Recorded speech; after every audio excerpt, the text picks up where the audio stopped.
Hello. അടിച്ചുപൊളി പാട്ടുകൾ പാടി ഒരു കൂട്ടം ആൾക്കാരെ തുള്ളിക്കാൻ നിങ്ങൾക്ക് പറ്റുമോ? മെലഡി പാട്ടുകൾ പാടി ആൾക്കാരെ സന്തോഷിപ്പിക്കാൻ നിങ്ങൾക്ക് പറ്റുമോ? ഭക്തിഗാനങ്ങൾ പാടി ശക്തമായൊരു ഫാൻ ബേസ് ഉണ്ടാക്കാൻ നിങ്ങൾക്ക് പറ്റുമോ? കടിച്ചാൽ പൊട്ടാത്ത വാക്കുകളുള്ള പാട്ടുകൾ പാടി പാടുന്നവരെ കൂടി ബുദ്ധിമുട്ടിക്കാൻ നിങ്ങൾക്ക് പറ്റുമോ? സിനിമാ പാട്ടുകളിൽ ശാസ്ത്രീയ സംഗീതത്തിൻ്റെ രാഗഭാവങ്ങൾ ചേർത്ത് പാട്ടുകൾ കൂടുതൽ മിഴിവേകാൻ നിങ്ങൾക്ക് പറ്റുമോ? വെള്ളമടിക്കുന്നവരുടെ സൗകര്യത്തിന് വേണ്ടി നാക്ക് കുഴയുന്ന രീതിയിൽ പാടി ആ രംഗം കൂടുതൽ അടിപൊളിയാക്കാൻ നിങ്ങൾക്ക് പറ്റുമോ? പാട്ടുപാടി state award, national award, critics award, നിരവധി അവാർഡുകൾ വാങ്ങാൻ നിങ്ങൾക്ക് പറ്റുമോ?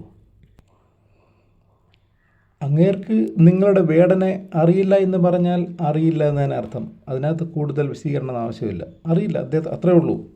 ഇതിന് അദ്ദേഹത്തെ എന്തുമാത്രം വിമർശിച്ചു, അദ്ദേഹത്തിൻ്റെ ലെഗസി വരെ പരിഹസിച്ചു. സോഷ്യൽ മീഡിയയിൽ നിന്ന് ഒളിച്ചിരുന്ന് കമൻറ്റ് ചെയ്യുന്നവരെ മനസ്സുകൊണ്ടെങ്കിലും അദ്ദേഹത്തോട് ഒരു സോറി പറഞ്ഞേക്കുക. ഒരു വലിയ കലാകാരനാണ് അദ്ദേഹം. കൺമണിപ്പൂവേ കണ്ണാടിപ്പൂവേ കണിപ്പൂവേ, എനിക്ക് വേടനെ അറിയില്ല. ഞാൻ 40-45 വർഷമായിട്ട് ഞാൻ ഇവിടെ തന്നെയുണ്ട്. കേരളത്തിൽ പാട്ട് പാടാൻ പോകാത്ത സ്ഥലങ്ങളില്ല. ഞാൻ ലഹരി ഉപയോഗിക്കാറില്ല. എൻ്റെ ലഹരി എന്ന് പറയുന്നത് ഞാൻ പാട്ട് പാടുമ്പോൾ ജനങ്ങൾ കൈയടിക്കില്ലേ, അതാണല്ലോ ലഹരി.